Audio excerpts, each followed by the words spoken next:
ఈ ప్రభుదినంలో ఆరాధన చేరువచ్చినటువంటి సహోదరి సహోదరులకు ఆన్లైన్లో యొక్క వాక్యాన్ని వింటున్నటువంటి ఆరాధనలో పాల్గొన్నటువంటి సహోదరి సహోదరులకు ప్రభుత్వ వందనాలు తెలియజేస్తున్నాను. గత ప్రభుదినంలో మనము క్రైస్తవులు బైబిల్ని ఎందుకు చదవాలనే అంశాన్ని గురించి ఆలోచన చేశాము. వాటిలో కొన్ని విషయాలు మనము గమనించాము. క్రైస్తవులు బైబిల్ని ఎందుకు చదవాలంటే ఇది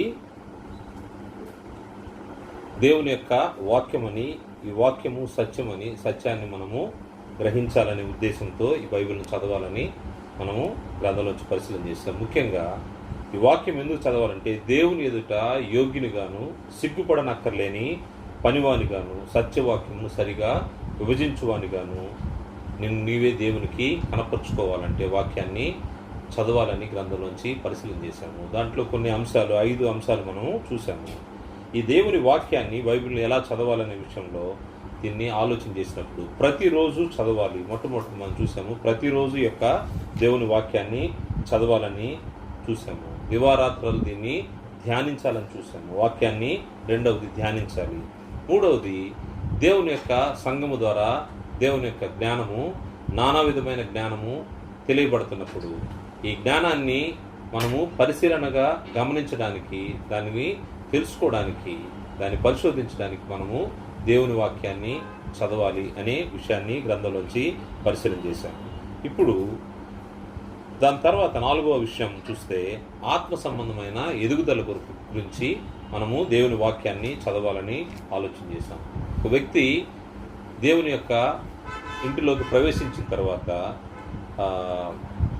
మనము దేవుని యొక్క వాక్యాన్ని ఎప్పుడైతే ఎంత జాగ్రత్తగా మనం పరిశీలన చేసి చదువుతామో ఆత్మ సంబంధమైనటువంటి ఎదుగుదల మనకు కనబడుతూ ఉంటుంది. ఆత్మ సంబంధమైనటువంటి ఎదుగుదల కోసము మనము దేవుని యొక్క వాక్యాన్ని, గ్రంథాన్ని చదవాలని ఆలోచన చేస్తాం. 5వ విషయము ఇతరులకు బోధించుటకు. ఈ యొక్క వాక్యము ద్వారా నువ్వు మేలు పొందావు. మేలు పొందిన తర్వాత ఈ మేలును ఇతరులకు మనము బోధించడానికి, ముఖ్యంగా ఈ వాక్యము దైవావేశం వలన ఇది చెప్పబడింది కాబట్టి ఈ ప్రతి లేఖనము ఉపదేశించుటకు, ఖండించుటకు, తప్పుదిద్దుటకు, నీతి యందు శిక్ష చేయుటకు ఉపయోగకరమైంది కాబట్టి దాన్ని మనం పరిశీలనగా చదవాల్సిన అవసరం ఉంది, గ్రంథాన్ని చదవాల్సిన అవసరం ఉంది అనే విషయాన్ని ఆలోచన చేశాము. ఈరోజు ప్రభుదినంలో ఇంకొన్ని విషయాలు ఆలోచన చేస్తాము. దేవుని యొక్క వాక్యాన్ని, బైబిల్ని మనము ఎందుకు చదవాలని ఆలోచన చేసినప్పుడు దేవుని మహిమపరచుటకు గ్రంథాన్ని చదవాల్సిన అవసరం ఉంది. దేవుని మహిమపరచుటకు గ్రంథాన్ని చదవాల్సిన అవసరం ఉంది. పేతురు రాసినటువంటి మొదటి పత్రిక 4వ అధ్యాయము 11వ వచనంలో, పేతురు రాసిన మొదటి పత్రిక 4వ అధ్యాయము 11వ వచనంలో, ఒకడు బోధించినడలా దైవోక్తులను బోధించినట్టు బోధింపవలను, ఒకడు ఉపచారం చేసినట్లా దేవుడు అనుగ్రహించు సామర్థ్యం నుండి చేయవలను. ఇందువలన దేవుడు అన్నిటిలో యేసుక్రీస్తు ద్వారా మహిమపరచబడును. యుగయుగములకు మహిమయు ప్రభావం ఆయనకుండును గాక. ఆమేన్. ఒకడు బోధించినట్లా దైవోక్తులను బోధించినట్టు బోధింపవలను. దైవోక్తులను బోధించినట్టు బోధించాలి అంటే ముందుగా గ్రంథం గురించి అవగాహన తెలిసి ఉండాలి. లేఖనాలు ఏం చెప్తున్నాయో వాటి గురించినటువంటి అవగాహన తెలియకుండా దైవోక్తులను బోధించడం కష్టమవుతా ఉంటుంది. అందువల్ల గ్రంథాన్ని బాగా మనము ధ్యానించాలి, పఠించాల్సిన అవసరం ఉంది. ఒకడు బోధించినట్లా దైవోక్తులను బోధించుటూ బోధింపలను, ఒకడు ఉపచారం చేసినట్లా దేవుడు అనుగ్రహించు సామర్థ్యం నుండి చేయవలను. ఏదన్నా ఒక ఉపచారం మనం చేసామంటే దేవుడు మనకి ఎంత సామర్థ్యాన్ని ఇస్తాడో ఆ సామర్థ్యానికి తగినట్టుగా మనము కార్యక్రమాలు జరిగించాల్సిన అవసరం ఉంది. ఈ సామర్థ్యం అవ్వచ్చు, లేకపోతే దైవోక్తులను బోధించడానికి నీవు గ్రంథాన్ని పరిశీలన చేయాల్సిన అవసరం ఉంది. గ్రంథాన్ని పరిశీలన చేసి కార్యక్రమాలు జరిగిస్తే ఏం జరుగుతూ ఉంటుందంటే దీని ద్వారా యేసుక్రీస్తు ద్వారా దేవుడు అన్ని విషయాల్లో మహింపరచబడతా ఉంటాడు. దేవుడు మహింపరచబడడానికి నువ్వు చేసే ప్రతి కార్యక్రమం తోడవుతూ ఉంటుంది.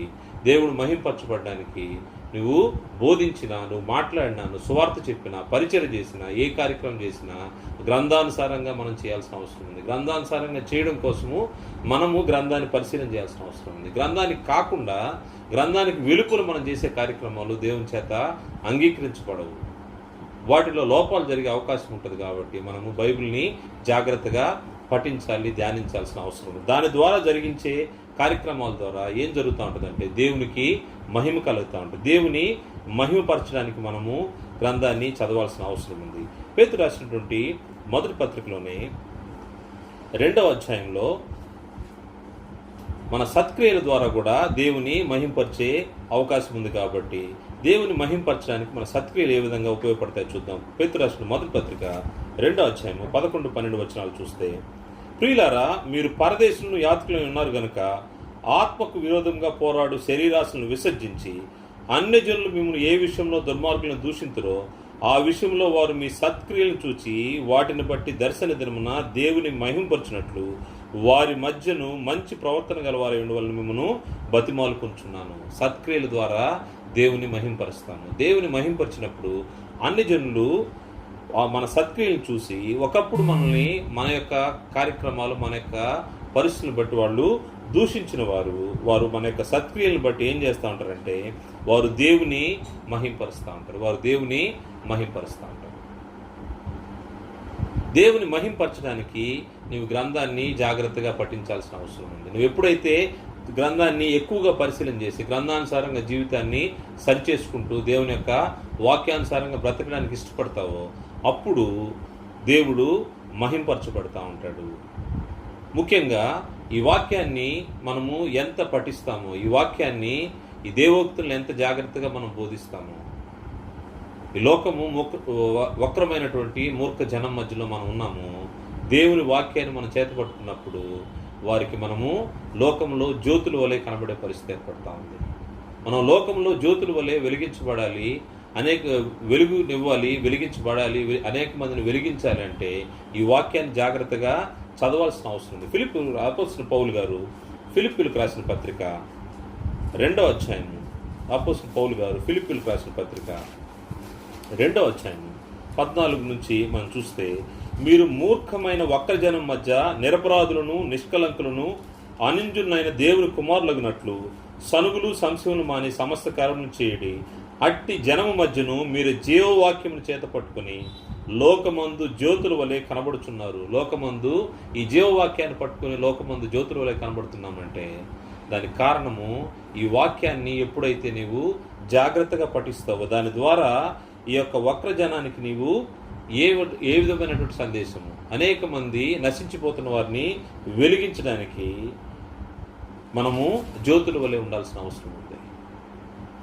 దేవుని వాక్యాన్ని పఠించినప్పుడు అట్టి జనం మధ్య మీరు జీవవాక్యం చేత పట్టుకుని లోకమందు జ్యోతుల వలె కనబడుచున్నారు. అందువల్ల నేను వ్యర్థంగా పరిగెత్తలేదనియు నేను పడిన కష్టం నిష్ప్రయోజనం కాలేదని క్రీస్తు దినము నాకు అతిశయకారణం కలుగును. పౌలు గారు ఫిలిప్పీయులకు తెలియజేస్తా ఉంటారు.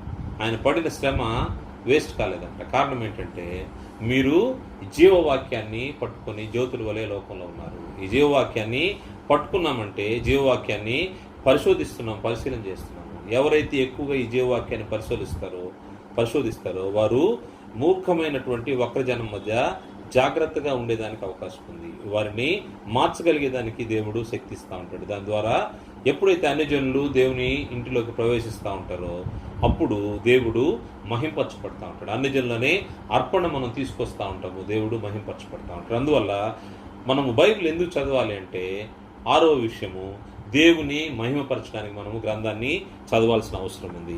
7వ విషయాన్ని మనం గ్రంథంలోంచి పరిశీలన చేస్తే బైబిల్ను అర్థం చేసుకునే విధంగా చదవాల్సిన అవసరం ఉంది. బైబిల్ ఏదో ఇది మామూలుగా మనకు సాధారణంగా దొరికే ఒక పుస్తకం కాదు, ఒక నావల్ కాదు, ఒక మ్యాగజైన్ కాదు. ఏదో మొదటి నుంచి ఫస్ట్ పేజ్ నుంచి లాస్ట్ పేజ్ చదవడం, లేకపోతే కొన్ని ఏదైనా బుక్ యొక్క బ్రీఫ్ కంటెంట్ బ్యాక్ పేజీలో ఉంటుంది, లేకపోతే 4 నోట్లో ఉంటుంది. వాటిని చదివి ఆ యొక్క బుక్ని గురించి మనము అర్థం చేసుకుంటూ ఉంటాము. లేకపోతే ఆ యొక్క రైటర్, ఆ రచయిత గురించి తెలుసుకున్న రచయిత దాన్ని సారాంశాన్ని మనం చూస్తూ ఉంటాం. కానీ బైబిల్ అయితే ఇది ప్రత్యేకమైంది. దీన్ని చదవడం విషయంలో చాలా జాగ్రత్తగా చదవాల్సిన అవసరం ఉంది. దీన్ని అర్థం చేసుకునే విధంగా చదవాల్సిన అవసరం ఉంది.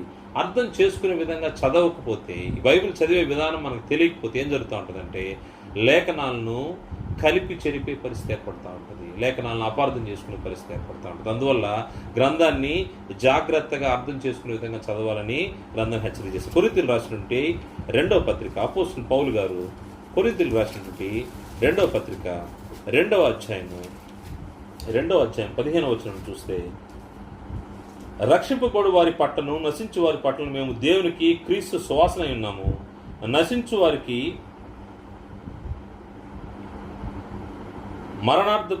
మరణార్థమైన మరణపు వాసనగాను, రక్షింపబడు వారికి జీవార్థమైన జీవపు వాసనగాను ఉన్నాము. కావున ఇట్టి సంగతులకు చాలిన వాడేవాడు మేము దేవుని వాక్యమును కలిపి చెరుపుడు అనేకుల వలె ఉండక నిష్కాపట్యము గలవారను దేవుని వలన నియమింపబడిన వారం అయ్యుండి క్రీస్తునందు దేవుని ఎదుట బోధించుచున్నాము. దేవుని వాక్యాన్ని కలిపి చెరుపుడు అనేకుల వలె ఉండక, కలిపి చెరిపే పరిస్థితి ఉంటా ఉంటుంది. ఈ గ్రంథాన్ని సరిగా చదవకపోతే, పరిశోధించకపోతే ఏం జరుగుతూ ఉంటుందంటే, దాన్ని అర్థం చేసుకోలేక గ్రంథంలోని విషయాలు కలిపి చెరిపేదానికి అవకాశం ఉంటుంది. అందువల్ల నీ బోధ దేవుని పక్షంగా ఉండక అబద్ధ బోధ దానికి అవకాశం ఉంటుంది. అందుకోసమే పౌలు గారు ఇక్కడ తెలియజేస్తూ, మేము దేవుని వాక్యమును కలిపి చెరుపుడు అనేకుల వలె ఉండక నిష్కాపట్యము గలవారమును దేవుని వలన నియమింపబడిన వారం అయ్యుండి క్రీస్తునందు దేవుని ఎదుట బోధించున్నాము. ఈ గ్రంథాన్ని బోధించేటప్పుడు, దేవుని యొక్క మాటలను తెలియజేసేటప్పుడు క్రీస్తు యేసు ఎదుట మనం బోధిస్తున్నామనే విషయాన్ని ఎరిగిన వారమై దానికి తగినట్టుగా సిద్ధపాటు కలగడానికి గ్రంథాన్ని చదవాల్సిన అవసరం ఉంది. ఈ బైబిల్ని అర్థం చేసుకునే విధంగా చదవాలి. కలిపి చెరిపిడే పరిస్థితులు ఉండకుండా ఉండాల్సిన అవసరం ఉంది. ఈ గ్రంథాన్ని చదివే యొక్క ఉద్దేశాన్ని, బైబిల్ని ఎలా చదవాలంటే, అర్థం చేసుకునే విధంగా చదవాలంటే, ఈ బైబిల్లో అసలు ఎన్ని పుస్తకాలు ఉన్నాయి, వీటిని ఎవరు రాశారు, ఎవరి కోసం రాశారు, ఏ కాలంలో రాశారు, ఎందుకోసం రాశారు, ఈ బైబిల్ నేను చదవడం వల్ల నాకు వచ్చే లాభం ఏంటి, నాకు వచ్చే ప్రయోజనం ఏంటి అనే విషయాన్ని పరిశీలన చేయాలి. మరి ముఖ్యంగా ఈ గ్రంథాన్ని, మన చేతిలో ఉన్నటువంటి ఈ బైబిల్ని ఎన్ని భాగాలుగా విభజించారో మనం పరిశీలించాల్సిన అవసరం ఉంది. ఇది ఈ బేసిక్ లెసన్ లాంటిదే, కానీ మనకందరికీ తెలిసిన విషయాలే. కానీ ఒకసారి బ్రీఫ్గా దీని గురించి నేను రచయితల పేర్లు మెన్షన్ చేయను, కానీ ఈ గ్రంథం ఏ విధంగా విభజించబడిందో దాని గురించి ఒక 2 నిమిషాల్లో మనం ఆలోచన చేస్తాం. బైబిల్ గ్రంథాన్ని 2 భాగాలుగా విభజించారు. ఒకటి పాత నిబంధన మరియు క్రొత్త నిబంధన. పాత నిబంధనలో 39 పుస్తకాలు ఉన్నాయి, క్రొత్త నిబంధనలో 27 పుస్తకాలు ఉన్నాయి. మొత్తం కలిపి 66 పుస్తకాలు ఈ యొక్క గ్రంథంగా మనకు బైబిల్గా ఇవ్వబడింది. ఈ యొక్క బైబిల్ని మనము పాత నిబంధన ఆలోచన చేస్తే, పాత నిబంధనలో మరలా సెక్షన్స్ ఉన్నాయి. పాత నిబంధన మొదటి 5 పుస్తకాలు అంటే ఆదికాండము, నిర్గమకాండము, లేవికాండము, సంఖ్యాకాండము, ద్వితీయోపదేశకాండము, ఇవన్నీ ధర్మశాస్త్రం అనే భాగంలో మనకు మొదటి భాగాన్ని ధర్మశాస్త్రంగా తెలియజేయబడ్డాయి. ఇందులో 5 పుస్తకాలు మనకు కనబడతాయి. రెండవ భాగము చరిత్ర యెహోషువ గ్రంథం నుండి ఎస్తేరు గ్రంథం వరకు చరిత్ర మనకు కనబడతా ఉంది. చరిత్ర యెహోషువ గ్రంథం నుండి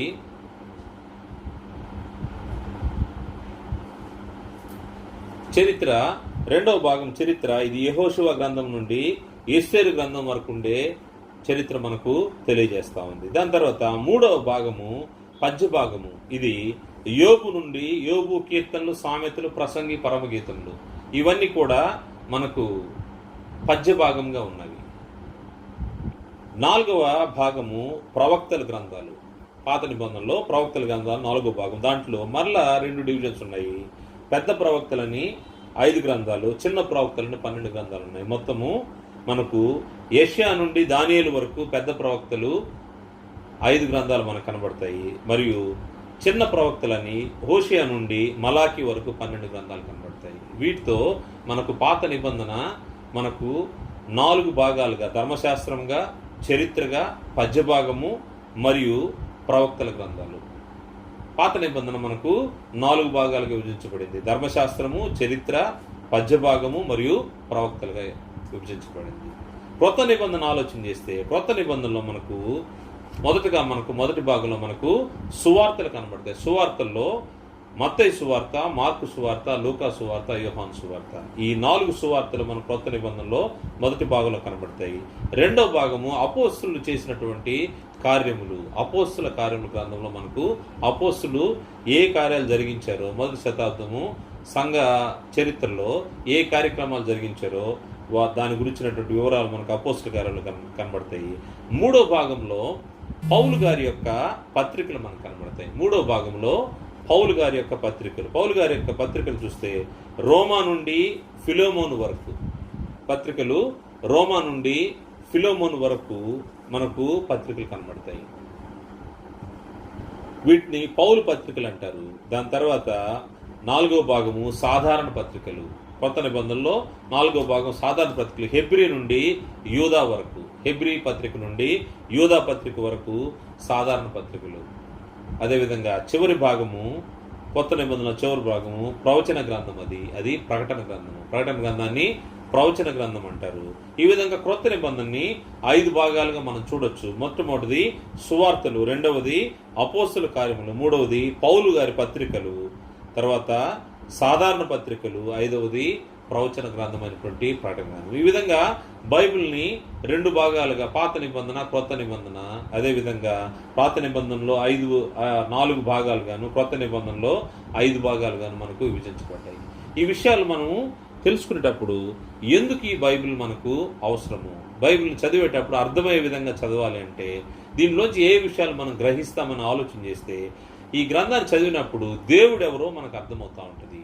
మనకు దేవుడు ఎవరు అనే విషయము ఈ గ్రంథం ద్వారా మనకు పరిచయం చేయబడతా ఉంటుంది. అదేవిధంగా ఆయన సృజించినటువంటి ఈ సృష్టి గురించి మనకు తెలియబడతా ఉంటుంది. దేవుడు ఎవరో తెలుస్తుంది. ఆయన సృష్టించినటువంటి ఈ సృష్టి మరియు మానవుని సృజించిన విధానము, మానవుని యొక్క సృష్టి కూడా ఇందులో కనబడుతుంటుంది. మరి ముఖ్యంగా ఈ మానవుని సృజించిన తర్వాత దేవుడు జనాంగాల్ని ఆయన ఏర్పరుస్తూ అనేక సార్లు ఆయన మాట తప్పి మాట మీరినప్పుడు వారిని పనిష్ చేస్తూ దాని తర్వాత మరలా వారిని తన పక్షంగా చేర్చుకుంటూ తన కోసం ఒక జనాంగాన్ని ఏర్పరచుకొని వారికి ఆయన దేవుడు అయ్యుండి వారి పక్షంగా కార్యక్రమాలు జరిగించే సమయంలో మానవులు తప్పిపోయిన దాన్ని బట్టి మానవుని యొక్క విమోచన కొరకైనటువంటి దేవుని సంకల్పం, దేవుని యొక్క ఏర్పాటుని ఆలోచన చేసినప్పుడు మానవుని యొక్క సంకల్పము, దేవుని యొక్క సంకల్పాన్ని మానవుని విమోచన కొరకై ఏర్పాటు చేసినటువంటి దాన్ని మన గ్రంథంలో చూడొచ్చు. అదేవిధంగా సృష్టి ప్రారంభం నుండి అంతం వరకు, అంటే బైబిల్లో మనకు సృష్టి ప్రారంభం నుండి ప్రకటన గ్రంథము వరకు ఇందులో చరిత్ర కూడా మనకు కనబడతా ఉంటుంది. ఈ గ్రంథంలోని విషయాలు మనము చూస్తూ ఉన్నప్పుడు ఈ గ్రంథం ఎందుకు ఇవ్వబడిందో మనము అర్థం చేసుకుంటా ఉన్నాము. మరి ముఖ్యంగా ఈ గ్రంథాన్ని దాదాపు 1600 సంవత్సరములు 40 మంది రచయితలు దైవ ప్రేరితముగా రచించబడినటువంటి ఈ యొక్క గ్రంథం ఉంది. బైబిల్ గ్రంథము దాదాపు 1600 సంవత్సరం దాకా సుమారుగా, అదేవిధంగా 40 మంది రచయితలతో దేవుని యొక్క ప్రేరణ ద్వారా రచించబడినటువంటి ఈ గ్రంథం. ఈ గ్రంథాన్ని మనము చదివేటప్పుడు అనేక మందికి కష్టమైనటువంటి పరిస్థితి ఏంటంటే, అర్థం కాని పరిస్థితి ఏంటంటే ఎలా చదవాలి ఈ బైబిల్ని, ఎక్కడి నుంచి మనం ప్రారంభించాలి. ఏదైనా ఒక పుస్తకం ఉంటే చాప్టర్ 1 నుంచి 10 చాప్టర్లు ఉంటే ఆ 10వ చాప్టర్ వరకు చదివితే మొదటి నుంచి చివరి దాకా మనం చదివేసినట్టు దాని ద్వారా మనకు కంటెంట్ అర్థమైపోద్ది. కానీ ఇది అలా కాదు. ఈ గ్రంథంలోని విషయాలు మనం ఆలోచన చేస్తే ఈ యొక్క గ్రంథాన్ని పాత నిబంధన, కొత్త నిబంధన 2 భాగాలు విభజించారని మనం ఆలోచన చేశాము.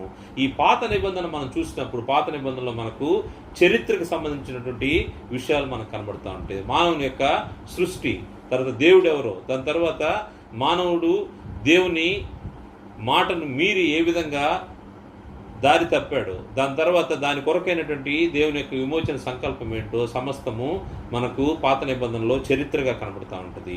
ఎక్కడ దేవుని యొక్క మాటను మీరినప్పుడు వారికి ఆయన పనిష్ చేస్తూ వచ్చాడో, ఎవరైతే ఆయన భక్తులుగా ఉన్నారో వారిని మహింపరుస్తూ వచ్చాడో ప్రతి విషయం మనకు గ్రంథంలో కనబడుతూ ఉంటుంది. అదేవిధంగా దేవుడు మానవుల్ని హెచ్చరించడం కోసము ప్రవక్తల ద్వారా దేవుడు తన సమాచారాన్ని ఏ విధంగా తెలియజేశాడో మనకు గ్రంథంలో కనబడుతూ ఉంటుంది. క్రొత్త నిబంధనలో మొట్టమొదటిగా ఒక వ్యక్తి బైబిల్ చదవాలి అంటే పాత నిబంధన చరిత్రను చదువుతూ అదేవిధంగా సైమల్టేనియస్గా ఏం చేయాలంటే క్రొత్త నిబంధనలోని విషయాలు కూడా చదవాల్సిన అవసరం ఉంది. క్రొత్త నిబంధన విషయాల్లో మనం చూసినట్టుగా ఫస్ట్ పార్ట్లో ఉంటే 4 సువార్తల్ని చదవాల్సిన అవసరం ఉంది. ఈ 4 సువార్తల్లో 4 సువార్తల్లో మనకు మత్తయి సువార్త, మార్కు సువార్త, లూకా సువార్త, యోహాను సువార్తల్లో మనకు కనబడే విషయం ఏంటంటే మానవుని విమోచన కొరకు దేవుని రాజ్యము సమీపించినది. క్రీస్తు ప్రభువారి యొక్క రక్షణ సువార్తలు మనకు సువార్తల్లో కనబడతాయి. క్రీస్తు ప్రభువారు ఈ భూమి మీదకి రావడము, ఆయన రక్షణ సువార్తను ప్రకటించడము, దాని తర్వాత మానవుని విమోచన కొరకై ఆయన బలియాగాన్ని, శిలువ మరణము, శిలువ బలియాగము జరిగిన విషయాన్ని మనము చూడొచ్చు.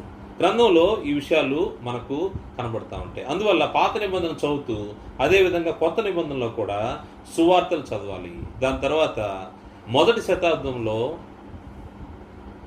సంఘం ఏ విధంగా స్థాపించబడింది, సంఘంలోని అపోస్తులు ఏ విధంగా కార్యక్రమాలు జరిగించారనే విషయాన్ని అపోస్తుల కార్యం ద్వారా మనం నేర్చుకోవచ్చు. అదేవిధంగా క్రీస్తు సంఘంలోనికి బాప్తిసం తీసుకొని దేవుని ఇంటిలోకి ప్రవేశించిన వారు ఏ విధంగా జీవించాలో అనే విషయాన్ని పౌలు పత్రికలు, సాధారణ పత్రికల ద్వారా మనం తెలుసుకోవచ్చు. పౌలు పత్రికలు, సాధారణ పత్రికల్లో మనకేముంటుందంటే ఒక క్రైస్తవుడు ఏ విధంగా జీవించాలి, ఎలా తను మసలుకోవాలి, జీవము గల దేవుని సంఘంలో ఏ విధంగా తను జీవించాలి, తను బ్రతకాలి, తన యొక్క జీవిత యాత్రను, విశ్వాస యాత్రను కొనసాగించాలనే విషయాలు మనకు పత్రికల్లో స్పష్టంగా కనబడతా ఉంటాయి. అదేవిధంగా మనము మన నిరీక్షణ ఏంటో, మన మరణం తర్వాత మనము ఎక్కడికి వెళ్తామో, దాని తర్వాత ఏ విధంగా దేవునితోనూ ఆయన కుమారుడితోనూ పరలోక రాజ్యంలో స్వాస్థ్యాన్ని మనము పాలు పొందుతామో ఆ విషయాలు ప్రవచన రూపంగా మనకు ప్రవచన గ్రంథం అంటే ప్రకటన గ్రంథంలో కనబడుతుంది. అందువల్ల ఈ గ్రంథాన్ని చదివేటప్పుడు పాత నిబంధనతో పాటు కొత్త నిబంధన విషయాలు కూడా మనము చదవాల్సిన అవసరం ఉంది. ఇందులో కొత్త నిబంధన సంబంధమైనటువంటి విషయాల్లో నీకు విశ్వాసము, నువ్వు రక్షణ, నువ్వు ఏ విధంగా నువ్వు రక్షించబడతావు అనే విషయాలు మనకు స్పష్టంగా తెలియజేయబడి ఉన్నాయి. అదేవిధంగా రక్షించబడిన వారు ఏ విధంగా జీవించాలనే విషయాలు మనకు తెలియజేయబడ్డాయి. కాబట్టి మనము ప్రతి విషయంలోనూ గ్రంథాన్ని చదివేటప్పుడు అర్థమయ్యే విధంగా పరీక్షగా చదవాల్సిన అవసరం ఉంది. అలా కాకపోతే లేఖనాల్ని అపార్థం చేసుకునే పరిస్థితి ఏర్పడుతూ ఉంటుంది. లేఖనాల్ని సరైన విధానంలో మనం చదవకపోతే, మన ఇష్ట ప్రకారం మనం చదువుతా ఉన్నామంటే ఇది అర్థం కాకుండా పోతుంటుంది. అనేక మంది బైబిల్ని మొదటి నుంచి చివరి వరకు నేను 5 సార్లు చదివాను, 10 సార్లు చదివాను, 60 సార్లు చదివాను అని చెప్తా ఉంటారు.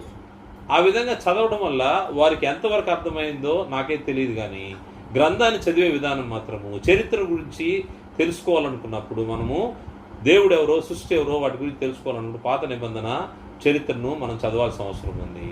మనము రక్షించబడడానికి సువార్తలు చదవాల్సిన అవసరం ఉంది. అదేవిధంగా రక్షించబడిన వ్యక్తులు పత్రికలు, పౌలు గారి పత్రికలు, తర్వాత సాధారణ పత్రికలు చదవడం వల్ల వారు దేవుని యొక్క మార్గంలో ఏ విధంగా జీవించాలో, ఎటువంటి కట్టుబాటులో మనం జీవించాలో మనము అర్థం చేసుకోవచ్చు. అందువల్ల మనము ఈ యొక్క గ్రంథాన్ని చదివేటప్పుడు పరీక్షగా చదవాల్సిన అవసరం ఉంది, పరిశీలనగా చదవాల్సిన అవసరం ఉంది. ఎప్పుడైతే మనము ఈ గ్రంథాన్ని విభజించబడిన విధంగా మనం చదువుతామో అప్పుడు మనము లేఖనాలని మనం అపార్థం చేసుకోకుండా ఉండడానికి అవకాశం ఉంటుంది. పేతురు రాసినటువంటి 2వ పత్రిక 3వ అధ్యాయం, పేతురు రాసినటువంటి 2వ పత్రిక 3వ అధ్యాయము, 2వ పత్రిక 3వ అధ్యాయము 15-16 వచనంలో, మరియు మన ప్రభు యొక్క దీర్ఘశాంతం రక్షణార్థమైనదని ఎంచుకునడి, అలాగూ మన ప్రియ సహోదరుడైన పౌలు కూడా తనకు అనుగ్రహింపబడిన జ్ఞానం చొప్పున మీకు వ్రాసి ఉన్నాడు. వీటిని గూర్చి తన పత్రికలన్నిటిలో బోధించుచున్నాడు. అయితే వాటిలో కొన్ని సంగతులను గ్రహించుట కష్టమైనవి.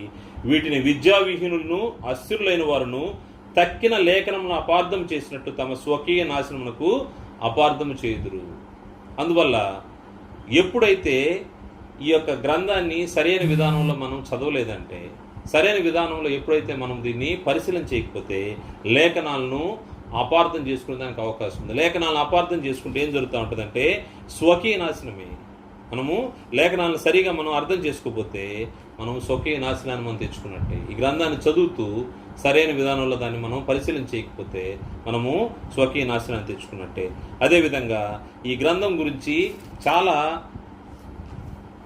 గట్టిగా చెప్పబడిన మాటలు మనం చూడొచ్చు. ఈ గ్రంథంలోని ఏ విషయాలు కూడా మనము కలిపి చెరపకూడదు అనే విషయాన్ని గ్రంథం తెలియజేస్తుంది. ప్రకటన గ్రంథము 22వ అధ్యాయము 18-19 వచనాల్లో, ప్రకటన గ్రంథము 22వ అధ్యాయము 18-19 వచనాల్లో, ఈ గ్రంథమందున్న ప్రవచన వాక్యములు విను ప్రతి వానికి నేను సాక్ష్యం ఇచ్చినదేమనగా, ఎవడైనను వీటితో మరి ఏదైనాను కలిపి అనే ఎడల ఈ గ్రంథంలో వ్రాయబడిన తెగుళ్ళు దేవుడు వానికి కలుగు చేయను. ఎవడైనను ఈ ప్రవచన గ్రంథమందున్న వాక్యంలో ఏదైనా తీసివేసిన ఎడల దేవుడి గ్రంథంలో రాయబడిన జీవవృక్షంలోను పరిశుద్ధ పట్టణంలోను వానికి పాలు లేకుండా చేయను. అందువల్ల ఈ గ్రంథంలోని విషయాలు కలపకూడదు, దీనిలోంచి ఏది కూడా తీసివేయకూడదు. కలిపితే తెగుళ్ళు మనకు వస్తాయని తెలియజేయబడింది. అదేవిధంగా తీసివేస్తే దీనిలో జీవవృక్షంలోను పరిశుద్ధ పట్టణంలోను వానికి పాలు ఉండదు. అంటే స్వాస్థ్యాన్ని మనము కోల్పోతూ ఉంటాం. అందువల్ల ఈ గ్రంథంలో మనం కలిపి చెరిపే పరిస్థితులు ఉండకూడదు. కాబట్టి ఈ గ్రంథాన్ని జాగ్రత్తగా చదవాల్సిన అవసరం ఉంది, పరిశీలనగా చదవాల్సిన అవసరం ఉంది. ఈ గ్రంథాన్ని అర్థం చేసుకునే విధంగా మనము చదవాల్సిన అవసరం. అందుకోసమే గ్రంథ విభజన బ్రీఫ్గా నేను తెలియజేశాను. ఈ గ్రంథము ఎలా చదవాలి, ఎలా ప్రారంభించాలి అనే విషయాల్ని మనము ఆలోచన చేశాము. 8వ విషయము, ఈ గ్రంథాన్ని ఎలా చదవాలంటే ఈ బైబిల్ని మనము దైవభక్తిని సాధకం చేసేందుకు ఈ గ్రంథాన్ని చదవాల్సిన అవసరం ఉంది. దైవభక్తిని సాధకము, దేవుని ఎడల మనకు భక్తి ఉంది. ఈ భక్తిని సాధకం చేయడానికి ఈ యొక్క బైబిల్ మనము జాగ్రత్తగా చదవాల్సిన అవసరం ఉంది. తిమోతి రాసినట్టు అపోస్తలుడు పౌలు గారు తిమోతికి రాసిన మొదటి పత్రిక 4వ అధ్యాయము, మొదటి పత్రిక 4వ అధ్యాయము మొదటిని చూస్తే, తిమోతి రాసినట్టు మొదటి పత్రిక 4వ అధ్యాయము మొదటి 10 వచనాల్లో మనం చూస్తే ఇక్కడ శరీర సంబంధమైనటువంటి సాధకం ఉంది. అదేవిధంగా రాబో జీవమైనటువంటి సాధకం మనకు కనబడుతుంది. ఒకసారి నేను చదువుతాను. అయితే కడవరి దినముల్లో కొందరు అబద్ధికులు వేషధారం వలన మోసపూర్చు ఆత్మల యందు దయముల బోధ యందు లక్ష్యముంచి విశ్వాస భ్రష్టులో ఏదైనా ఆత్మ తేటగా చెప్పుచున్నాడు. ఆ అబద్ధికులు వాత వేయబడిన మనసాక్షి గల వారే వివాహం నిషేధించుచు సత్య విషయమై అనుభవ జ్ఞానం గల విశ్వాసుల కృతాస్తులు చెల్లించి పుచ్చుకున్న నిమిత్తము దేవుడు సృజించిన ఆహార వస్తువులు కొన్నిటిని తినుట మానవాలని చెప్పుదురు. దేవుడు సృజించిన ప్రతి వస్తువును మంచిది, కృతదాస్తులు చెల్లించి పుచ్చుకున్న ఏది నిషేధింపదగింది కాదు. ఏలైనగా అది దేవుని వాక్యం వలన ప్రార్థన వలన పవిత్రపరచబడుచున్నది. ఈ సంగతులను సహోదరులకు వివరించిన ఎడలా నీవు అనుసరించు వచ్చిన విశ్వాస సుబోధ సంబంధమైన వాక్యముల చేత పెంపరచు క్రీస్తు యేసునకు మంచి పరిచారకుడు అయ్యిందు. అపవిత్రములైన ముసలమ్మ ముచ్చట్లను విసర్జించి దేవభక్తి విషయంలో నీకు నువ్వే సాధక చేసుకును. అపోస్తలుడు పౌలు గారు తిమోతికి హెచ్చరిక చేస్తూ దేవభక్తి విషయంలో అపవిత్రమైనటువంటి ముసలమ్మ ముచ్చట్లను విసర్జించమన్నాడు. అంటే అనవసరమైనటువంటి విషయాలను పక్కన పెట్టి ఏం చేయాలంటే దేవభక్తి విషయంలో నీకు నీవే సాధకం చేసుకోవాలి. అంటే ఎలా సాధకం చేసుకోవాలి? గ్రంథాన్ని పరిశీలన చేయడం ద్వారా. ఇప్పుడు అక్కడ తెలియజేస్తూ శరీర సంబంధమైన సాధకము కొంచెం మటుకే ప్రయోజనకరమవును కానీ దేవభక్తి ఇప్పటి జీవ విషయంలోనూ రాబో జీవ విషయంలోనూ వాగ్దానంతో కూడినందున అది అన్ని విషయంలో ప్రయోజనకరమగును. శరీర సంబంధమైన సాధకం అంటే మనము జ్ఞానేంద్రియాలను సాధకం చేసుకోవడము, మరి ముఖ్యంగా మనము మన ఆరోగ్య విషయంలో శరీరాన్ని మనము సాధన చేస్తూ ఉంటాము.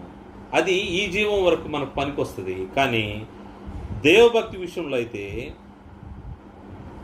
ఇప్పటి జీవ విషయంలోనూ మరియు రాబో జీవ విషయంలో, ఇప్పటి జీవ విషయంలో మరియు రాబో జీవ విషయంలోనూ అది ప్రయోజనకరమగును. ఈ వాక్యము నమ్మదగినది, పూర్ణాంగీకరణకు యోగ్యమైనది, మనుషులందరికీ రక్షకుడును మరి విశేషంగా విశ్వాసులకు రక్షణ జీవం గల దేవుని యందు మనము నిరీక్షించున్నాము గనుక ఇందు నిమిత్తము ప్రయాసంతో పాడుపడుచున్నాము. దేవభక్తి విషయంలో సాధకం చేసుకోవాల్సిన అవసరం ఉంది. ఈ దేవభక్తి విషయంలో మనం సాధకం చేసుకుంటే ఏం జరుగుతుందంటే ఇప్పటి జీవ విషయంలో కాదు, రాబో జీవ విషయంలో కూడా మనము ఇది ప్రయోజనకరము. ఈ గ్రంథాన్ని మనము చదివి పరిశీలనగా చదివి దేవభక్తిని సాధకం చేసుకోవాలి. అది అన్ని విషయంలో మనకు ప్రయోజనకరమగును అని గ్రంథం తెలియజేస్తూ ఉంది. గ్రంథం ఇంకొక మాట తెలియజేస్తుంది, దైవభక్తిని సాధకం చేసుకునే విషయంలో సంతుష్టి సహితమైనటువంటి దైవభక్తి గొప్ప లాభ సాధనమైనది. మనము అనవసరమైన విషయాలను పక్కన పెట్టాలి. పక్కన పెట్టి దైవభక్తికి అనుగుణమైనటువంటి బోధను అనుసరించాల్సిన అవసరం ఉందని అపోస్తలుడు పౌలు గారు తిమోతికి తెలియజేస్తూ తిమోతి రాసిన మొదటి పత్రిక 6వ అధ్యాయము 3వ వచనం చూస్తే, విశ్వాసులైన యజమానులు గల ఎవడైనను మన ప్రభు అయిన యేసుక్రీస్తు యొక్క హితవాక్యములను దైవభక్తికి అనుగుణ్యమైన బోధన అంగీకరింపక భిన్నమైన బోధన ఉపదేశించినడలా వాడేమీ ఎరుగక తర్కమును గురించి వాగ్వాదమును గురించి వ్యర్థంగా ప్రయాసపడుచు గర్వాంధులగును. ఏమి బోధ చేస్తున్నామో దాన్ని పరిశీలనగా చూసుకోవాల్సిన అవసరం ఉంది. ఇది మన ప్రభు అయిన యేసుక్రీస్తు యొక్క హితవాక్యములను దైవభక్తికి అనుగుణ్యమైన బోధను అంగీకరింపక, దైవభక్తికి అనుగుణ్యమైన బోధ ఎక్కడ మనకు ఉంటుందంటే మనకి బైబిల్లో మనకు దొరుకుతుంది. ఈ బైబిల్లో, ఈ గ్రంథంలోని దైవభక్తికి అనుకూలమైన బోధ ఏంటో మనం పరిశీలించకపోతే, ఆ బోధ ఏంటో మనకు తెలియకుండా పోద్ది. దాన్ని అనుసరింపక భిన్నమైన బోధన ఉపదేశించినడలా, దీని విషయాన్ని, ఈ గ్రంథంలోని వాక్యాలని, మాటలను సరిగా అర్థం చేసుకోలేకపోతే మనము దైవభక్తిని సాధకం చేసుకునే విషయంలో మనం ఫెయిల్ అయిపోతూ ఉంటాము.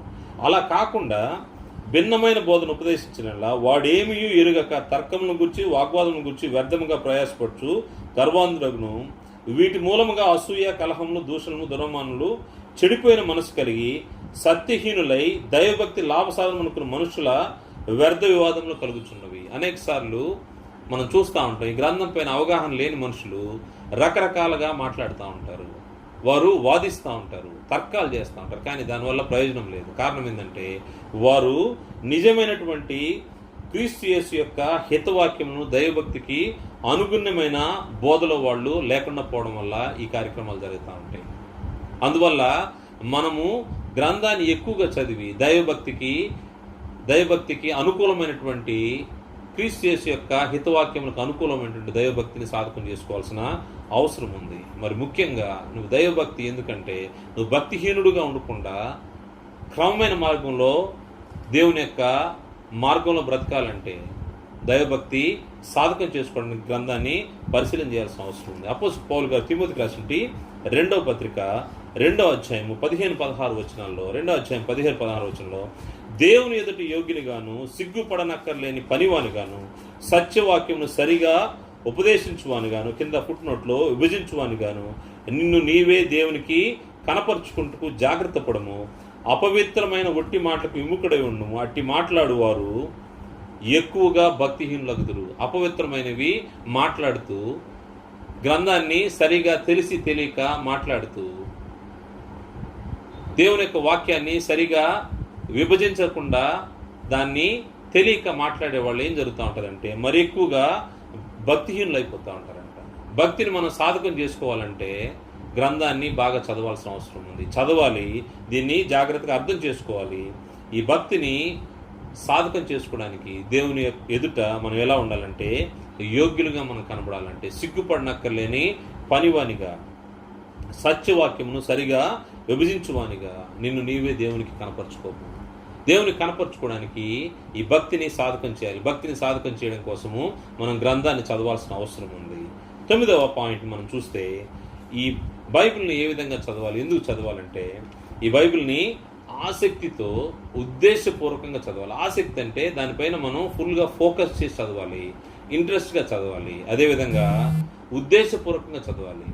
ఈ బైబిల్ చదువుతున్నా అంటే దీని ద్వారా నేను ఏ మేలు పొందుకోవాలి అనే ఆలోచన కలిగిన వాటిని చదవాల్సిన అవసరం ఉంది. దీన్ని ఒక ఉద్దేశంతో, పర్పస్ఫుల్గా దీన్ని చదవాల్సిన అవసరం ఉంది. ఏదో మనము టైం పాస్కి చదివేది కాదు, లేకపోతే ఏదో కాసేపు చదివి కాసేపు పక్కన పెట్టేసేది కాదు. దీన్ని ఉద్దేశపూర్వకంగా, దీనిలోంచి నేను ఏ మేలు పొందాలి అనే విషయాన్ని మనము ఎరిగి చదవాల్సిన అవసరం ఉంది. అలా కాకపోతే మనకేం జరుగుతూ ఉంటుందంటే ఆసక్తి లేకపోయినా ఈ గ్రంథంలోని వాక్యాలు మన హృదయంలోంచి తీసివేయబడతా ఉంటాయి, ఎరేజ్ అయిపోతూ ఉంటాయి. మనం చదువుతాము, మన హృదయంలో ఉంటాయి, కాకపోతే ఆసక్తి లేకపోతే అవి తీసివేయబడతా ఉంటాయి. ఇంకొక విషయము, ఉద్దేశపూర్వకంగా చదవకపోతే కూడా మనకేం జరుగుతూ ఉంటుందంటే ఫలింపు లేని పరిస్థితుల్లో అవి అణచివేయబడతా ఉంటాయి. దీని ద్వారా నేను మేలు పొందాలనే ఆలోచన లేకుండా, అటువంటి పరిస్థితి ఆలోచన లేకుండా ఎప్పుడైతే మనం చదువుతామో అప్పుడు అవి అణచివేయబడతా ఉంటాయి.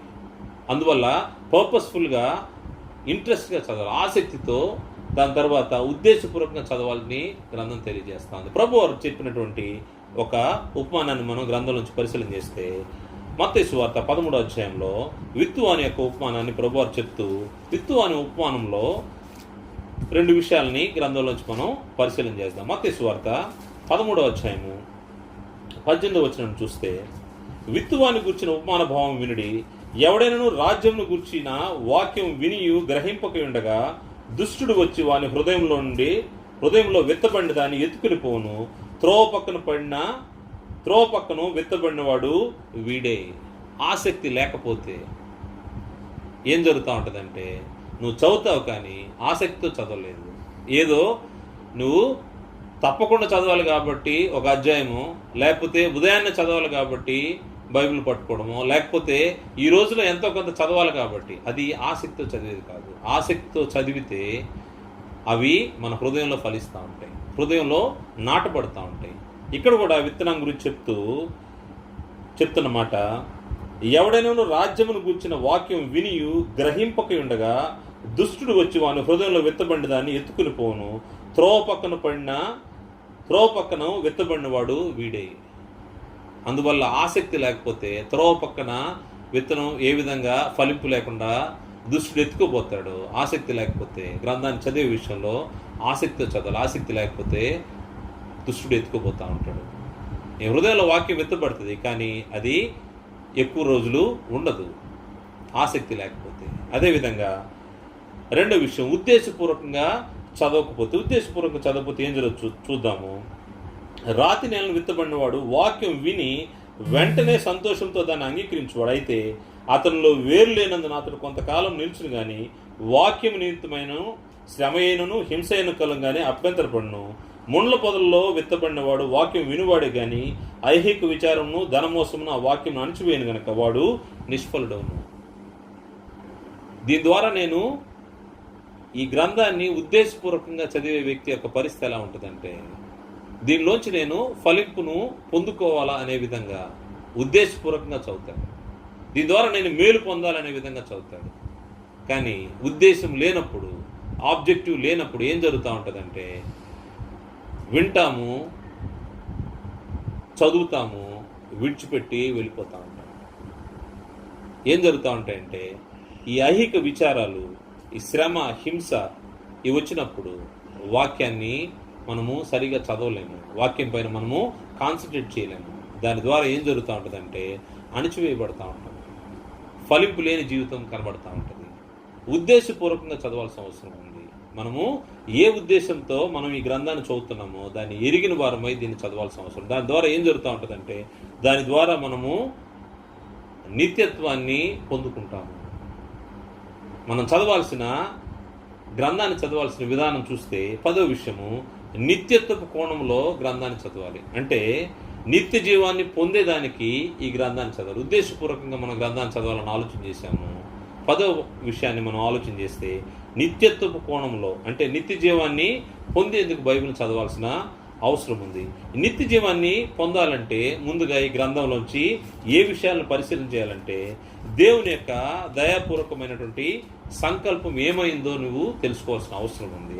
ఎఫెసీ పత్రిక, అపోస్తలుడు పౌలు గారు ఎఫెసీ పత్రిక 1వ అధ్యాయము 4వ వచనం నుండి పరిశీలన చేస్తే, దేవుని యొక్క సంకల్పం ఏంటో, మానవుని విమోచన కొరకైనటువంటి దేవుని యొక్క సంకల్పం ఏంటో ముందు ఎరగాల్సిన అవసరం ఉంది. నిత్యత్వాన్ని గురించి నువ్వు ఆలోచన చేస్తున్నావు. ప్రతి ఒక్కరూ పరలోకం కావాలని కోరుకుంటా ఉంటారు, నిత్య రాజ్యం కావాలని కోరుకుంటారు, నిత్య జీవం కావాలని కోరుకుంటారు. కానీ నిత్య జీవం కోసం దేవుని యొక్క ఏర్పాటు ఏమైందో ఎరగకుండా మనము బైబిల్ చదివితే మనకు అది అర్థం కాకుండా పోతూ ఉంటుంది. ఎఫెసీ పత్రిక 1వ అధ్యాయం 4వ వచనం నుండి, ఎట్లనగా తన ప్రియుని యందు తాను ఉచితముగా మనకు అనుగ్రహించిన తన కృపామహిమకు కీర్తి కలిగినట్లు తన చిత్త ప్రకారమైన దయా సంకల్పము చొప్పున యేసుక్రీస్తు ద్వారా తనకు కుమారులుగా స్వీకరించుటకై మనల్ని ముందుగా తన కోసం నిర్ణయించుకొని, మనం తన ఎదుట పరిశుద్ధులమును నిర్దోషులను ఉండవలని జగత్తు పునాది వేయబడక మునిపే ప్రేమ చేత ఆయన క్రీస్తులో మనల్ని ఏర్పరచుకును. ఇది దేవుని యొక్క దయాపూర్వకమైనటువంటి సంకల్పము. దేవుని కృపా మైదస్సును బట్టి ఆ ప్రియునందు ఆయన రక్తం వల్ల మనకు విమోచన, అనగా మన అపరాధములకు క్షమాపణ మనకు కలిగి ఉన్నది. దేవుని యొక్క కుమారుని యొక్క రక్తము ద్వారా, క్రీస్తు ప్రభువు యొక్క రక్తము ద్వారా మన అపరాధములు క్షమించే దేవుని యొక్క ఏర్పాటు ఉంది. ఆ ఏర్పాటుని దేవుని యొక్క చిత్త ప్రకారమైన దయా సంకల్పం అన్నాడు. దేవుడు మనకు దాన్ని ఉచితంగా ఏర్పాటు చేశాడు. దాన్ని గ్రహించాల్సిన అవసరం. దాన్ని గ్రహించాలంటే గ్రంథాన్ని సరిగా చదవాలి. నిత్య రాజ్యానికి మనం వారసులు అవడానికి ఆలోచన కలిగి చదవాల్సిన అవసరం ఉంది. 7వ వచనం నుండి, దేవుని కృపామయదేశుని బట్టి ఆ ప్రియునియందు ఆయన రక్తం వల్ల మనకు విమోచనం, అనగా మన అపరాధములకు క్షమాపణ మనం కలిగి ఉన్నది. ఆ కాలము సంపూర్ణమైనప్పుడు జరగవలసిన ఏర్పాటును బట్టి ఆయన తన దయా సంకల్పము చొప్పున తన చిత్తమును గూర్చిన మర్మము మనకు తెలియజేసి మనకు సంపూర్ణమైన జ్ఞాన వివేచన కలుగుటకు ఆ కృపను మన విస్తరింపచేసెను. ఈ సంకల్పం బట్టి ఆయన పరలోకంలో ఉన్నవే కానీ భూమి మీద ఉన్నవే కానీ సమస్తమును క్రీస్తునందు ఏకముగా సమకూర్చవలని తనలో తాను నిర్ణయించుకున్నాను. క్రీస్తు ప్రభువారిలో సమస్తాన్ని ఏకం చేయాలి. ఆయన దేవుడు మానవుని రక్షించే ఈ రక్షణ సంకల్పాన్ని క్రీస్తు యేసు ద్వారా ఆయన చేయాలని ఆలోచన చేశాడు. మరియు క్రీస్తునందు ముందుగా నిరీక్షించిన మనము తన మహిమకు కీర్తి కలుగజేయనని దేవుడు తన చిత్త ప్రకారమైన సంకల్పం బట్టి మనల్ని ముందుగా నిర్ణయించి ఆయన యందు స్వాస్థ్యముగా ఏర్పరచను. ఆయన తన చిత్తానుసారంగా చేసిన నిర్ణయం చొప్పున సమస్త కార్యములను జరిగించున్నాడు. మీరును సత్యవాక్యమును అనగా మీ రక్షణ సువార్తను విని క్రీస్తునందు విశ్వాసముంచి వాగ్దానం చేయబడిన ఆత్మచేత ముద్రింపబడితిరి. దేవుని మహిమకు కీర్తి కలుగుటకై ఆయన సంపాదించుకున్న ప్రజలకు విమోచన కలుగు నిమిత్తము ఈ ఆత్మ మన స్వాస్థ్యమునకు సంచకరువుగా ఉన్నాడు. దేవుని యొక్క సంకల్పంలో మానవుని విమోచన సంకల్పము, మానవుని విమోచించడానికి క్రీస్తు యేసు ద్వారా ఆయన చేసినటువంటి సంకల్పంలో క్రీస్తు ప్రభువుని బలిగా ఇచ్చాడు. ఆయన రక్తం వల్ల మనకు విమోచన, మన అపరాధాలకు క్షమాపణ వచ్చింది. దాని తర్వాత మనల్ని ఈ యొక్క రక్షణ సువార్తను, సత్యవాక్యాన్ని విని రక్షించబడిన వారికి తన యొక్క ఆత్మ చేత ముద్రించబడి ఈ ఆత్మ ఈ రక్షించబడిన వారిని సర్వసత్యంలోకి నడిపించడానికి దేవుని యొక్క ఏర్పాటు, మానవుల్ని రక్షించడానికి దేవుడు ఏర్పాటు చేసుకున్నటువంటి రక్షణ విమోచన సంకల్పం. ఈ సంకల్పాన్ని ఎరగాలి అంటే గ్రంథాన్ని చదవాల్సిన అవసరం ఉంది. గ్రంథంలో ఈ విషయాలన్నీ మనకు పొందుపరచబడి ఉన్నాయి.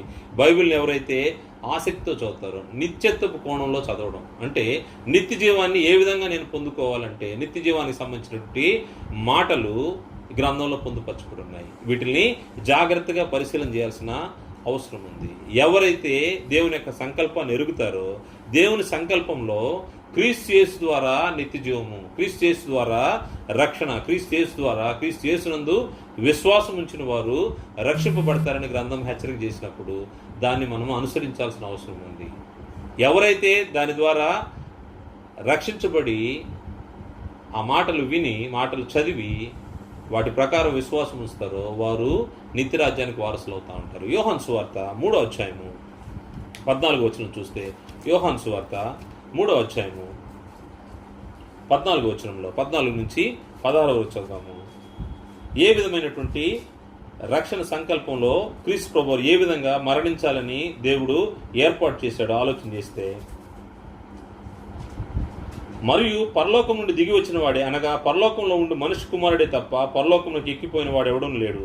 అరణ్యంలో మోషే సర్పను ఎలాగెత్తినో అలాగే విశ్వసించు ప్రతివాడును నశింపక ఆయన ద్వారా నిత్యజీవం పొందినట్లు మనుషు కుమారుడు ఎత్తపడవలను. దేవుని యొక్క సంకల్పంలో క్రీస్తు ప్రభువు యొక్క శిలువ బలి ఉందనే విషయాన్ని అర్థం చేసుకోవాలి. మరి ముఖ్యంగా దేవుని యొక్క ప్రేమ ఎటువంటిదో ఆలోచన చేస్తే 16వ వచనంలో, దేవుడు లోకమును ఎంతో ప్రేమించును కాగా ఆయన తన అద్వితీయ కుమారునిగా పుట్టిన వాని విశ్వాసం ప్రతివాడును నశింపక నిత్య జీవం పొందినట్లు ఆయన అనుగ్రహించును.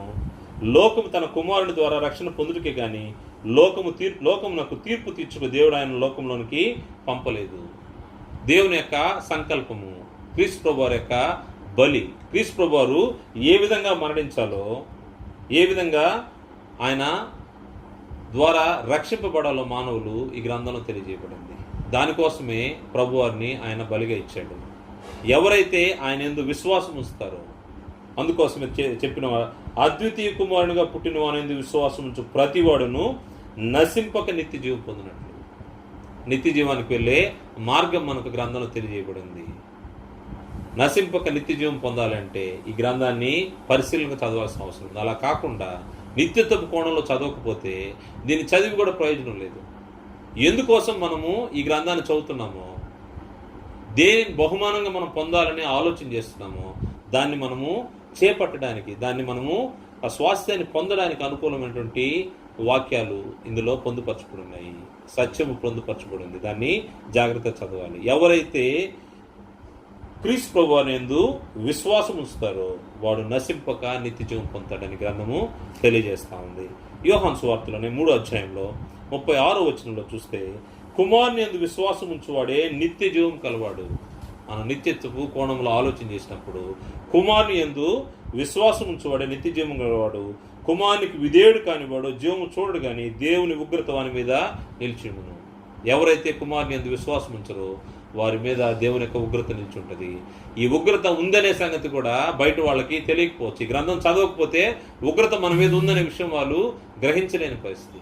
ఎవరైతే ఈ గ్రంథాన్ని చదువుతారో, నిత్యత్వపు కోణంలో చదువుతారో, ఉగ్రత ఉంది, ఉగ్రత నుంచి మనము తప్పించబడాలంటే క్రీస్తు యేసునందు మనము విశ్వాసం ఉంచాలి. దేవుని యొక్క సంకల్పంలో, రక్షణ మార్గంలోకి మనము రావాలనే ఆలోచన ఈ గ్రంథాన్ని చదివినప్పుడు వస్తూ ఉంటుంది. అందువల్ల గ్రంథాన్ని నిత్యత్వపు కోణంలో చూడాల్సిన అవసరం ఉంది. మరి ముఖ్యంగా లేఖనాలను పరిశీలన చేస్తే ఈ లేఖనాల ద్వారా నిత్యత్వం దొరుకుతుందని పరిశీలన చేస్తున్నారు.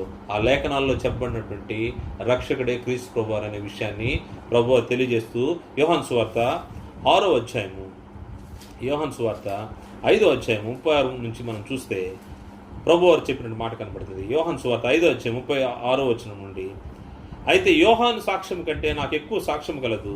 అదేమనగా నేను నెరవేర్చుటకై తండ్రి ఏ క్రియలు నాకు ఇచ్చున్నాడో నేను చేయుచున్న ఆ క్రియలే తండ్రి నన్ను పంపినాడు నన్ను గూర్చి సాక్ష్యం ఇచ్చుచున్నాయి. మరియు నన్ను పంపిన తండ్రి నన్ను గూర్చి సాక్ష్యం ఇచ్చుచున్నాడు. మీరు ఏ కాలమందైనను ఆయన స్వరం లేదా ఆయన స్వరూపమును చూడలేదు. ఆయన ఎవరిని పంపినో ఆయనను మీరు నమ్మలేదు గనక ఆయన వాక్యము మీలో ఆయన వాక్యం నిలిచి ఉండలేదు. లేఖనములు యందు మీకు నిత్య జీవం కలని తలంచుచు వాటిని పరిశోధించుచున్నారు. అవే నన్ను గురించి సాక్ష్యం ఇచ్చున్నాయి. లేఖనాల్లో ఏమనుందంటే నిత్య జీవాన్ని ఇచ్చే ఒక వ్యక్తి ఉన్నాడు. ఆ లేఖనాల ద్వారా ఏమని తెలుపబడిందో వారు ఊహిస్తున్నటువంటి, వారు ఎదురు చూస్తున్నటువంటి ఆ మెస్సైని గురించినటువంటి వర్తమానం లేఖనాల్లో ఉంది. లేఖనం లేదు మీకు నిత్య జీవం కలని తలంచుచు వాటిని పరిశోధించున్నారు. అవే నన్ను గురించి సాక్ష్యం ఇచ్చున్నవి. అయితే మీకు జీవం కలిగినట్లు మీరు నా యొద్దకు రానొల్లరు. ఎవరైతే జీవాన్ని కోరుకుంటారో వారు క్రీస్తు యేసు యొద్దకు రావాల్సి వస్తుంది. క్రీస్తు యేసునందు విశ్వాసం ఉంచాల్సి వస్తుంది. ఎవరైతే విశ్వాసం ఉంచరో వారు నిత్య జీవాన్ని కోల్పోతూ ఉంటారు. ఈ గ్రంథాన్ని సరైన విధానంలో చదవకపోతే నిత్య జీవాన్ని కోల్పోయే అవకాశం ఉంది. మరియు నిత్య జీవపు మాటలు క్రీస్తు యేసులో ఉన్నవని మనకు గ్రంథం తెలియజేస్తూ ఉంది. ప్రభువుతో ఆయన శిష్యులు మాట్లాడుతున్నప్పుడు అనేక మంది ఆయన్ను మాటలు కఠినంగా ఉండడం వల్ల కొన్నిసార్లు ఆ పరిస్థితులను బట్టి వారు వెళ్ళిపోయారు. వెనకం చేసినప్పుడు ఆయన శిష్యులతో ప్రభువు చెప్తా ఉన్నాడు, ఒకవేళ మీరు కూడా వెళ్ళాలనుకుంటే వెళ్ళొచ్చు, మీరెవరన్నా వెళ్ళిపోయేవాళ్ళు ఉన్నారన్నప్పుడు పేతురు యొక్క సమాధానం చూస్తే మనము యోహాను సువార్త 6వ అధ్యాయము 68వ వచనంలో సీమోను పేతురు, ప్రభువా ఎవని వద్దకు వెళ్ళుదము, నీవే నిత్య జీవపు మాటలు గలవాడవు. నిత్య జీవపు మాటలు ఎవరి దగ్గర ఉన్నాయంటే క్రీస్తు యేసు దగ్గర ఉన్నాయి. నిత్య జీవపు మాటలు కలిగిన వాడు ఎవరంటే క్రీస్తు ప్రభువారు. క్రీస్తు ప్రభువారి యొక్క మాటలు ఎక్కడున్నాయి? ఈ బైబిల్లో, ఈ గ్రంథంలో పొందుపరచుకుని ఉన్నాయి. నిత్య జీవాన్ని పొందుకోవాలనే ఉద్దేశంతో బైబిల్ చదివే వ్యక్తులు ఈ గ్రంథాన్ని జాగ్రత్తగా పరిశీలన చేయాల్సిన అవసరం ఉంది. ఎందుకంటే నిత్య జీవపు మాటలు, నిత్యత్వంలో నిత్య జీవాన్ని పొందుకోవడానికి ఉపయోగకరమైన మాటలు ఈ గ్రంథాలు ఉన్నాయి. కాబట్టి నిత్య జీవపు మాటల్ని మనము పరిశీలన చేయాల్సిన అవసరం ఉంది. అందువల్ల గ్రంథాన్ని జాగ్రత్తగా పరిశీలన చేయాల్సిన అవసరం ఉంది. ఎవరైతే క్రీస్తు యేసునందు విశ్వాసం ఉంచుతారో వారు నిత్య జీవాన్ని పొందుతారు. యోహాను సువార్త 6వ అధ్యాయం 40వ వచనంలో కుమారుని చూచి ఆయన యందు విశ్వాసం ఉంచు ప్రతివాడును నిత్య జీవం పొందుటయే నా తండ్రి చిత్తము, అంత్య దినమును నేను వానిని లేపుదు. క్రీస్తు యేసు యొక్క మాటలు ఎవరి హృదయంలో అయితే ఉంటాయో, ఎవరైతే విశ్వసిస్తారో వారిని అంత్య దినాన లేపుతాడంట. వారిలో నిత్య జీవం ఉండడం అనేది తండ్రి యొక్క చిత్తమని ప్రభువారు తెలియజేస్తూ ఈ మాట అన్నాడు. కుమారుని చూచి ఆయన యందు విశ్వాసం ఉంచు ప్రతివాడును నిత్య జీవం పొందుటయే దేవుని చిత్తం, లేకపోతే నా తండ్రి చిత్తము, అంత్య దినము నేను వారిని లేపుదును. నిత్యత్వ కోణంలో మనము గ్రంథాన్ని చదవాల్సిన అవసరం ఉంది, పరిశీలన చేయాల్సిన అవసరం ఉంది. క్రైస్తవులు బైబిల్ని ఎందుకు చదవాలనే అంశం గురించి మనం ఆలోచన చేస్తూ గత ప్రభుదినంలో ఒక 5 విషయాలు మనం పరిశీలన చేశాము. ఈరోజు కూడా మనం కొన్ని 5 విషయాలు మనం పరిశీలన చేశాము. దాంట్లో దేవుని మహిమపరచడానికి మనము గ్రంథాన్ని పరిశీలన చేయాలి, బైబిల్ని చదవాల్సిన అవసరం ఉందని మనం చూసాం. అదేవిధంగా బైబిల్ను అర్థం చేసుకునే విధంగా చదవాలి. గ్రంథము ఏ విధంగా విభజించబడిందో, ఇందులో ఎన్ని పుస్తకాలు ఉన్నాయి, ఇవి ఏ విషయాలను మనకు తెలియజేస్తున్నాయనే విషయాల్ని మనము ఆలోచన చేస్తాం. పాత నిబంధన, కొత్త నిబంధన. పాత నిబంధన 39 పుస్తకాలు, కొత్త నిబంధన 27 పుస్తకాలు. ఇందులోని భాగాలను కూడా మనం చూసాము. ఈ గ్రంథాన్ని పరిశీలన చేసినప్పుడు క్రొత్త నిబంధన గ్రంథంలో మనకు సువార్తలు, అపోస్తుల కార్యాలు, పౌలు గారి పత్రికలు, సాధారణ పత్రికలు మరియు ప్రవచన గ్రంథమైనటువంటి ప్రకటన గ్రంథం ఉందని పరిశీలన చేశాము. ఈ గ్రంథాన్ని చదివేటప్పుడు దేవుడు ఎవరో మనకు, తర్వాత ఆయన సృష్టి ఏంటో, మానవుని సృష్టి ఎలా జరిగిందో ఇందులో పొందుపరచబడి ఉన్నాయి, చరిత్ర పొందుపరచబడి ఉంది. అదేవిధంగా రక్షణ సంబంధించినటువంటి క్రీస్తు ప్రభువు యొక్క సువార్తలు ఇందులో ఉన్నాయి. రక్షించబడిన వ్యక్తి ఏ విధంగా జీవించాలో దానికి సంబంధించినటువంటి విశ్వాస జీవితాన్ని ఈ భూమిపైన ఏ విధంగా కొనసాగించాలో పత్రికల్లో మనకు కనబడతా ఉంటుంది. మన రాబోయే జీవం ఏ విధంగా ఉంటుందో ప్రవచన గ్రంథమైనటువంటి ప్రకటన గ్రంథం మనకు తెలుపబడింది. వాటిని అర్థం చేసుకునే విధంగా చదవాలనే విషయాన్ని మనం ఆలోచన చేసాం. మరియు దైవభక్తిని సాధకం చేసుకునే దానికి గ్రంథాన్ని మనం చదవాలని ఆలోచన చేసాం. దాని తర్వాత ఆసక్తితో ఉద్దేశపూర్వకంగా గ్రంథాన్ని బైబిల్ చదవాలని ఆలోచన చేసాం. చివరిది నిత్యత్వపు కోణంలో, అంటే నిత్య రాజ్యాన్ని పొందుకునే విధంగా గ్రంథాన్ని చదవాలని ఆలోచన చేసాము. బైబిల్ని చదివేటప్పుడు క్రైస్తవులుగా మనం బైబిల్ చదివేటప్పుడు పరిశీలనగా చదవాల్సిన అవసరం ఉంది. దాన్ని జాగ్రత్తగా చదవాల్సిన అవసరం ఉంది.